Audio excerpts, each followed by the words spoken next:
Hey everybody, welcome to another edition of HCS Matters. I'm John Wright alongside John Stith. John is our Chief Operations Officer for the district. Finance falls under him, transportation, child nutrition, buildings and grounds, and also construction. And that's why we're here today at Central Hardin High School. Probably the highest profile project in the district certainly going on right now. And John, this building, even though it opened as a high school in 1990, it still had a little age on it, older than that, right? Oh, absolutely. I think the heart of the building goes back maybe to the 70s. I remember it as Hardin Central. We used to play basketball in the rubberized floor in the gym, so it's got a lot of character, that's for sure. Right. Yes, sir. But it needed renovation. Just talk about that, how we got to the point of renovation. Yeah, absolutely. I mean, the hardest part about this facility is, it was built as a middle school. So when you put, when I was in high school, back in the 90s, it had 2,300 students in it. So while it worked, it didn't really function very well as a high school. So that was the challenge, was trying to do this renovation, bring it up to modern standards, and then also deal with the wonkiness of having a middle school become a high school. So I think the board made a very wise choice in keeping the parts that really function well, and then ultimately getting rid of the part that didn't function well. So pretty excited about the project, really. Now, when you all kind of sat down to do this project, I believe it was then chairman of the board, Charlie Wise, who kind of looked at it and said, hey, we can do things a lot more efficient, move some things around, and that's really worked for this project, hasn't it? Yeah, I mean, I really applaud Charlie for the leadership and the idea, because, as we just said, sometimes you have a square peg in a round hole, and that's really what we were kind of doing here. And he fixed that by saying, hey, let's keep the 90s portions of the buildings. They were the newest parts of the building. They function well. Let's connect them in a way that makes a lot of sense, makes it easier for kids to move around the campus, and I think everybody's going to be really happy with what the final product's going to be. So when we sit down we decide, this needs to be done. So what are the next steps, and kind of walk us through those until we get to the construction phase. What do we do? For this particular project? Yeah. So where we're at now, they've kind of started here in the back. And we just talked about the rubberized floor from the old 70s portion of the building. That gym, the old gym, actually goes away in what we'll talk about phase 2. We're in phase 1 right now. So the part that you can see is the new auxiliary gym, and that's the part that comes out into the parking lot kind of toward Taco Bell. And then the building kind of wraps around the big gym, as people kind of know, the 90s part of the gymnasium, and goes along the front with some new classrooms, a new media center, several other neat rooms, a new weight room, and that'll all kind of come up to the front. Where if you're familiar with Central, one of the issues with the building was some people said, I'm not even sure where's the front entry? Right. And so that'll kind of culminate there in the middle of the building with the new entryway, a new admin area, and that will connect to the 90s part of the facility that kind of goes out towards 62. So that's where we're in our phase. We've started here in the back, and we're working our way to the front, and come along pretty good. So when we start a project, there's a lot of things that go with it. It's not just, hey, Board of Education, let's vote to renovate Central Hardin. Talk about some of the next steps in any project that we take moving forward. And there's a lot of some red tape we have to cut. Sure. So the process all really begins with our local planning committee, so that's a group of 20 individuals from really all over the county, principals, teachers, parents, different community leaders that have some knowledge about what's growing, where we're growing and where we're maybe shrinking around the county. So they get together and say, okay, these are the facilities we think that need to happen for Hardin County schools. And then they kind of give that plan to the board, and then the board looks at those different projects, and it could be 3 projects, it could be 20 projects, and they kind of put them in priority order. And this was a big priority for our board, is getting this facility upgraded and making it kind of commensurate with facilities that are around the state. Right, and we did this well before the announcement of the growth. I mean, this project was on the books and proceeding before that. Yeah, it had been on a long time, and I think it was on when I got here in 2015. You know, when you renovate a high school, you know, it's your biggest facility in the district, and it takes a lot of resources. So it kept getting, you know, passed over, and finally it was time. Right. Okay. So we're going to go into the construction, and we're going to put on our hard hats. John already has his. John White and our photojournalist and I, we're going to put on ours. We're going to go in and see what's happening inside and give you kind of a bird's eye view of what's happening inside the renovation at Central Hardin High School. We're standing now in the auxiliary gym. John, talk about, I think the unanimous notion we had here is that it just doesn't look this big from the outside. Yeah, everybody says that. When we come on site, they see it from the outside, and I guess they get a little bit underwhelmed, but then they come in, they're like, gosh, this is really nice. So that's probably, again, one of the negatives about the old auxiliary gym is it's just, it was kind of small, especially for this size high school. They ended up having to use it a lot for the cafeteria, so they couldn't even use it a lot as a gym during the day, but it's going to be a nice new facility, wood floor, 6 goals, volleyball standards, cheerleading can use it, it'll have archery net. So it's really one of those multi-purpose spaces that really function nice. Right. Can competition be held in here after? Oh, absolutely. And you probably won't play a lot of your varsity sports, obviously, in your auxiliary gym. Most high schools don't, but it'll be a high school size floor, so set up nice if our Little League programs want to come in and run a tournament. Our cafeteria is actually going to double, as we've done in a lot of our recent facilities, as an auxiliary space as well for basketball, for volleyball. So you'll be able to have 3 different games of different type of sports going on a regular basis. Right. So this is and the auxiliary gym. Correct me if I'm wrong, but the auxiliary gym that we currently have at Central Hardin was the gymnasium for Hardin Central. Is that correct? It was, yeah. When it was a middle school, that's where you played your games. Right.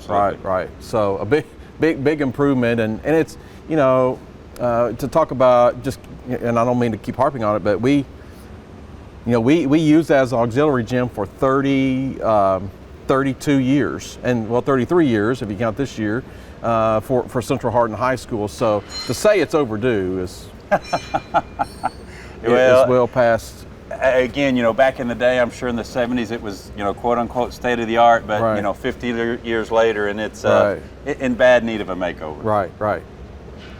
So we'll move on now to some other parts of the building, so you can, our viewers can see the other construction going on. So John, what we're seeing now is kind of the gut, so to speak, that people won't see when they come into Central Hardin High School. But this is as you said, and I think it's the proper terminology. A lot of high dollar stuff here with HVAC and stuff like that, right? Yeah, probably almost a third of most of your construction projects are spent on your MEP, mechanical, electrical, plumbing, and so again, this building will be super energy efficient. If we get a chance, we'll go out and look at the soccer field. They drilled close to almost 300 geo well holes, 300 foot deep on the soccer field. But obviously, in this day and age, you want to have energy efficient systems so that we're getting the most quality with the fewest dollars, and so that this facility will be upgraded completely when we're done with very energy efficient mechanical HVAC. So a savings to our community and to our taxpayers. Absolutely, because the systems here are at Central are pretty outdated, and we're in bad need of upgrading. So we'll get a complete retrofit for not just the new square footage that's been added, but the square footage that we're renovating as well. Sure. So again, not a high traffic area, obviously, but still a very critical part of the construction phase, and we just wanted everyone to see that this part is critical in the construction and renovation phases. So a big focus, obviously, of Central Hardin High School, especially to the community, is the gymnasium. It obviously hosts a lot of district tournaments, region tournaments, just athletic events, graduations, to some 400 students every year. Even though graduation won't be back here this year, because obviously you can see the angst of the construction. But John, this is the main entryway. This will be the new entryway, correct, for athletic events and events going into the gymnasium. Yeah, absolutely. And to be honest, I'm pretty excited. We're hoping that this will be the entryway. Kids will come in this coming fall in August. Now, the rest of the building obviously won't be done, but we're hopeful that the new auxiliary gym and the main gym will be available to them this fall. But yeah, again, as you come in from Taco Bell, it'll be a new entryway into this area. It'll be super nice. And the nice part about it is, I don't know if you folks that have been to Central Hardin High, unfortunately, we don't have an elevator to get from the main floor to the mezzanine floor. But so in this edition, we've added the elevator. There's restrooms on the main floor, so folks don't have to try to go all the way back up through the building to get there. There'll be a new concession area that'll service the new auxiliary gym as well as the main gym. Awesome. And one nice feature is you'll actually be able to walk all the way around the second floor area if a person wanted to. So if you're a cross-country person, a track athlete, you'll be actually to practice indoors and go all the way around the gym on the second floor. So a lot of nice features for this upgrade. So we're standing, John, basically where, I think a lot of people know that bank of doors that was in the that was in the gymnasium, the main gymnasium. We're kind of standing in that vicinity, right? Yeah, we're standing right above it, as a matter of fact. The doors would be right below us. We're kind of in the old parking lot, so to speak, and we're on the second floor. Yes, sir. So, and if John can pull the camera around here, so what we're seeing there, that brick, that is the old wall, so to speak, the old gym wall, and that will be eventually coming out, and there'll be windows there and an entryway into the gymnasium. Yeah. So on the left here, that will be the entryway where you go in to the big gym on the second floor in the mezzanine. This other cutout will actually be for windows. You're exactly right. So you'll be able to look, if you're sitting in the gym, out into the lobby area, from the lobby, and you're getting a hot dog or whatever, and you can still kind of keep an eye on the game. So again, it'll have a very nice look when it's finished. So there's not, per se, there's not a lot of new construction going on in the main gymnasium. Is that a fair statement? Just a little bit. It's mainly renovation. As everybody that's been to the big gym knows, one of the I don't know, quirks about the gym is when you went from the main floor to the second floor, there's an unusually large step to get up there. So the bleachers are coming out. We're going to correct that, so there'll be a nice even transition from the first floor to the second floor. But it's mainly cosmetic, new paint. One thing we are doing a little bit different, we're going to hang the goals from the roof to make it a little easier for the coaches to be able to have practice. But yeah, the locker rooms are kind of getting a makeover. Some new HVAC. We talked about the HVAC, the new HVAC, but yeah, it's mainly just cosmetic in the big gym. So there'll be some small changes people will see in there, but definitely noticeable. But this, when it gets finished, it is this will be kind of what lobby areas are in construction. Very welcoming, very up to date, very modern, and this will certainly give a facelift to a well-deserved facelift to an already wonderful building.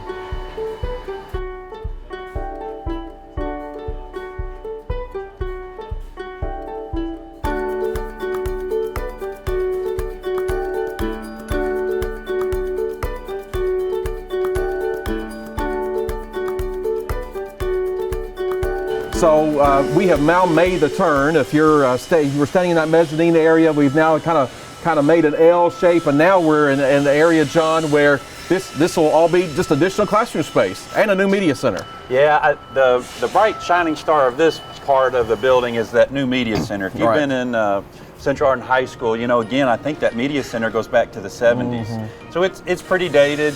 The new media center will have lots of windows. It'll be very bright. It's very big. And I would argue it's a 21st century media center. Back in our day, you went to the media center to check out a book, and nowadays lots of different things happen, technology, things that go on in the media center, what some people will call a library. So it'll kind of be a focal point in the front. It'll have some additional spaces inside of it for students to meet and collaborate and design. So super excited about this part, and I know a lot of folks are happy to see us come up out of the ground here and get going toward the other 90s part of the building. But this is obviously a little bit further behind the other part of the building, but that was kind of by design. So here pretty soon you'll start to see the entire addition building envelope take shape. So we are standing, to give everybody kind of logistics where we're standing. If you are on Highway 62 or Mulberry or Litchfield Road and you're looking toward the building where it says Central Hardin High School there on that gym wall, this is where we're coming. So John, will that once we're up and out, once we're up, will that gym, will that wall, that brick wall that we see there, it won't necessarily come out. It will. There'll just be a big thick wall there. Yeah, when we have buildings of this size, the new fire code kind of requires you to have some separation. Okay. So this actually works out well for us. The building's designed to where if there were an unfortunate incident of a fire, one wall stays up while the other wall goes down. Right. So it provides you some additional security in those type of situations. But yes, you really won't see the old exterior gym wall anymore. You'll see the front of the new building that'll be 20, 30 feet or more actually out going into the parking lot towards 62. Now, so we talked about possible usage date of the gymnasium, hopefully in August. So when will this be accessible? This area be accessible to students? Sure, it's a little bit further out. Sure. The substantial completion date for the project, as of our last project meeting, was April 22 of 2024. Mm-hmm. So spring of next year, we hope to be buttoning things up, starting to work on punch items, but still a bit of ways away from having this part of the building ready for students. Right, and then after that, hopefully, when of course the board obviously has to approve this, but there is a phase 2. Yeah, so unfortunately, again, it's a big project, and especially when you're building on site, you really can't do all of it in one bite. There's, teachers need places to teach, and kids obviously need places to learn. So it always had to be a phased approach. So yeah, we get done with phase 1, the board may choose to go on to phase 2, and that's where we'll look at renovating the other 90s portion of the building, get it in much better shape. We'll have moved into the new square footage, and then hopefully at some point be able to get rid of the old 70s part of the building and finish that last phase of the project. Right. So let's talk about parking. I know this you may want to take some tums before we do this. Subject. So, but obviously this eliminated some parking spaces, but even though it's a little bit farther away, and I think people have gotten used to it, we did buy some land for some additional parking. Yeah, the board's, I think, been very thoughtful, and I know it may not seem that when you are the one that has to walk it, but there's additional parking, temporary parking the board has put in. We're working on some additional parking in the front of the building. So when it's all said and done, the parking around the building will actually be much nicer. We just got to get from here to there. Right. And it's been a painstaking process, and you hate to go through the process, but you got to get through the process. And in a year, from what I'm hearing you say, in a year or more, we're going to be very glad we went through this process. I think so. Again, there's always growing pains in any organization, and it's just one of those unfortunate things, but I really believe that when we're finally said and done, I think the community is going to have a facility all the way around that they're going to be extremely proud of. Yes, sir. So the 90s, what we call the 90s area, or the freshman wing, that will still be there, but just maybe some renovation and some sort of expansion. No, absolutely. The 90s part is mainly renovation, very little square footage. We are adding an additional hallway. If you've been in the 90s portion, where the 90s portion comes into the old 70s part, as we talked about earlier, it just creates a bottleneck. And so kids, it's very difficult to get from the 90s portion through the 70s portion to the other 90s portion. And so by adding that additional hallway, we really hope that's going to alleviate some congestion. So that's really the only additional square footage on that part of the building that will take place. All right, so we'll continue our tour. So John, tell us what we're seeing here. I guess just kind of back out in the parking lot, but it's also from that classroom area. So we're kind of in the highest part of the new construction.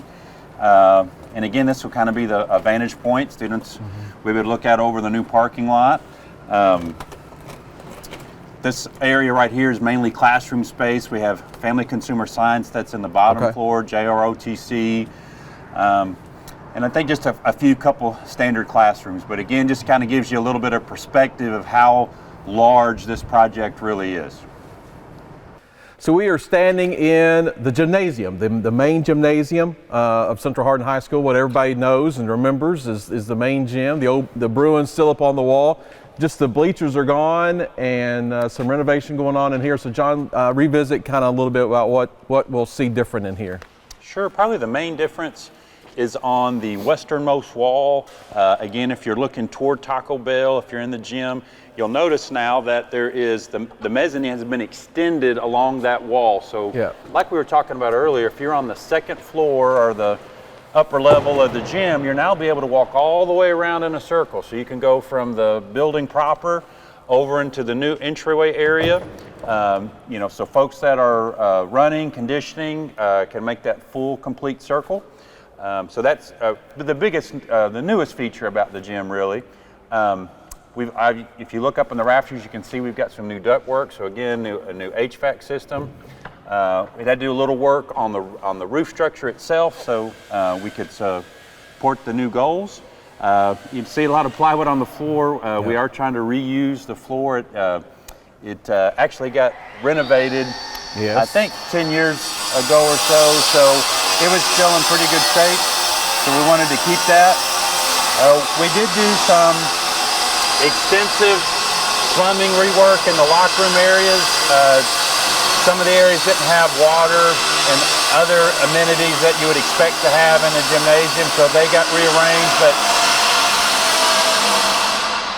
we'll be putting some new flooring in, a new railing system along the second floor, new bleachers.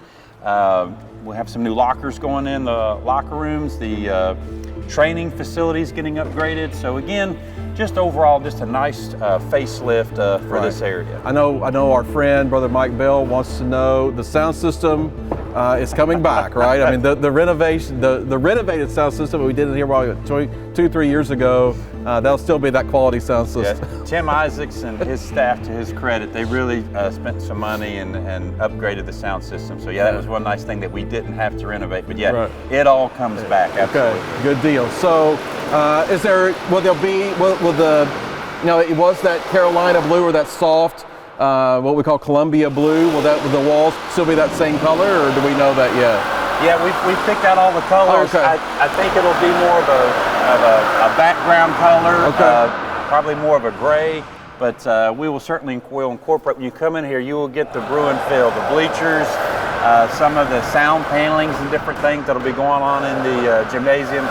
You'll feel, if you're a Bruin, you'll be at home. That's for sure. Right. So John, our architects at JRA, our construction managers at Alliance, they've really worked hard, to give them credit. They really worked hard to get this project, keep it on time, because as we know, it's not easy in the construction world right now. No, it's not.